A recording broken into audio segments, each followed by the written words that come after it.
L'actualité africaine comme vous ne l'avez jamais vue. Des analyses percutantes et des reportages exclusifs. N'oubliez pas de vous abonner pour ne rien manquer. Le président du Faso, le capitaine Ibrahim Traoré, donc annonçait et proclamait la RPP.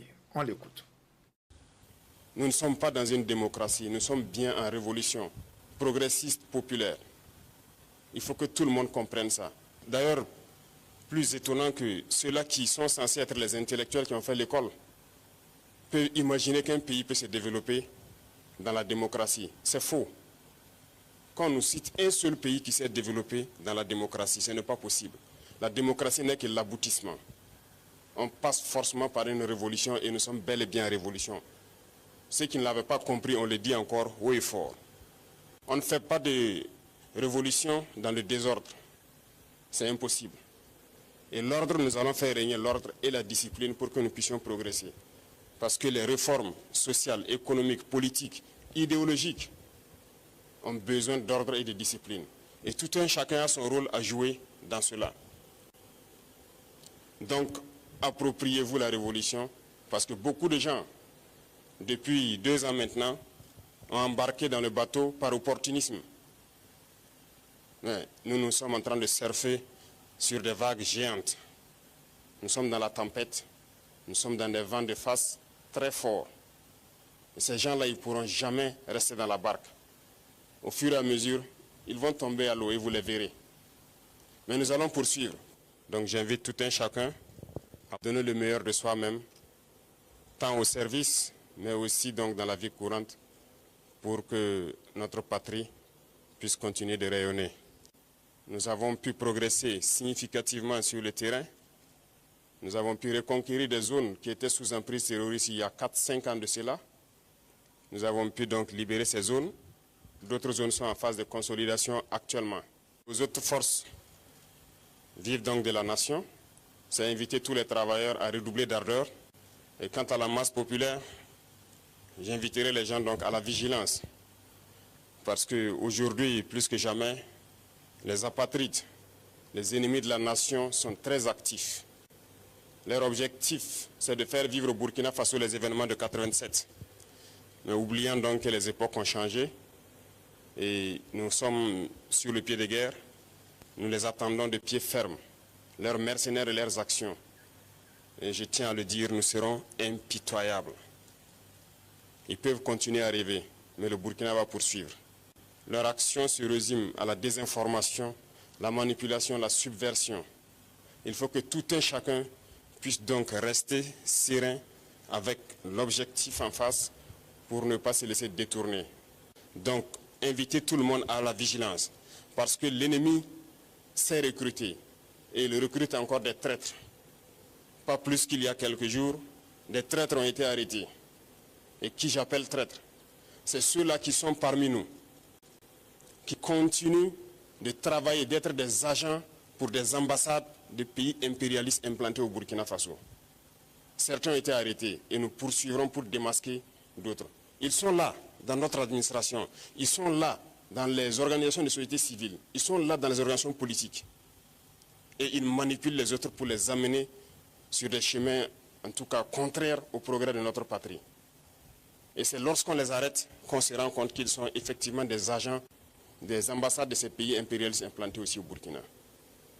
Restons vigilants, parce que notre révolution ne plaît pas à beaucoup de personnes. Ces valets locaux et ces sous-préfets qui sont là à exécuter les ordres de leurs maîtres, croyant pouvoir mettre fin à notre révolution, qu'ils comprennent que nous avons pris toutes les mesures. Et je le dis une fois de plus, on sera impitoyable et sans état d'âme face à ceux-là qui pensent pouvoir se mettre à travers du développement de notre patrie. Nous allons poursuivre notre révolution. Nous allons développer nos infrastructures, que ce soit du côté de la santé, du côté de l'éducation, que ce soit les infrastructures routières. Nous allons développer notre industrie, transformer ce que nous voulons et consommer ce que nous avons transformé. Le Burkina va rayonner, n'en déplaise à ceux-là qui ont la nostalgie encore des années 87, je le répète. Donc restez concentrés, restez vigilants et nous resterons donc dans ce chemin de la victoire. Nous continuerons de combattre sur le terrain à reconquérir nos différentes zones, zone par zone, étape par étape, pour nettoyer le territoire et reconquérir l'entièreté de notre pays. Monsieur Yen, je commence avec vous. Vous avez écouté le président. Et comment est-ce que vous avez accueilli donc ce 1er avril 2025, cette proclamation de la RPP?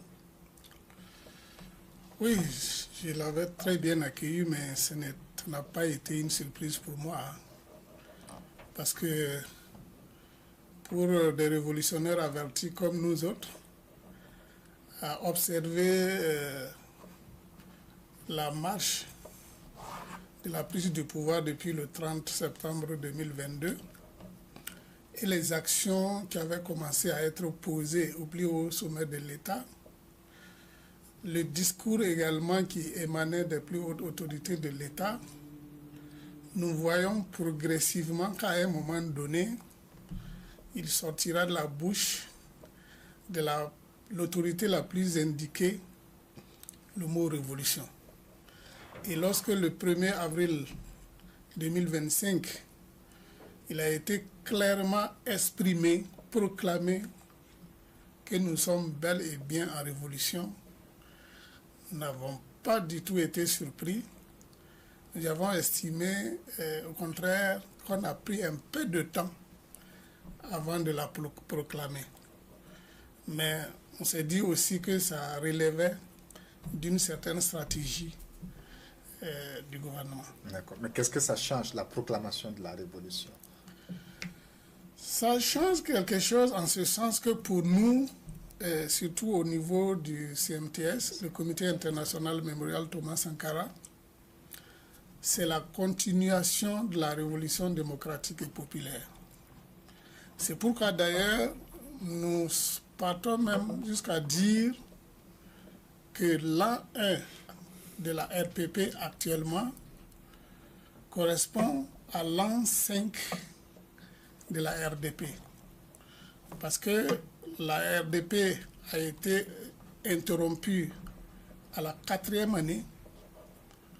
On a renoué avec la révolution sous inspiration de la révolution sur le Conseil national de la révolution.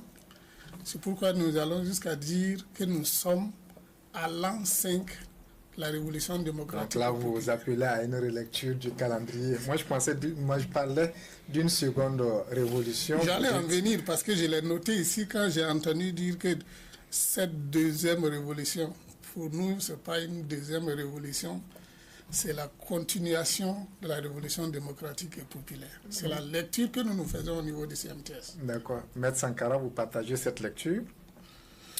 Je crois que si nous sommes tous d'accord que la révolution, elle est permanente, une révolution peut se définir aussi en termes d'étapes, comme par exemple la RDP, la Révolution démocratique et populaire, sous le président Thomas Sankara, se définissait comme étant une étape d'une révolution de notre peuple.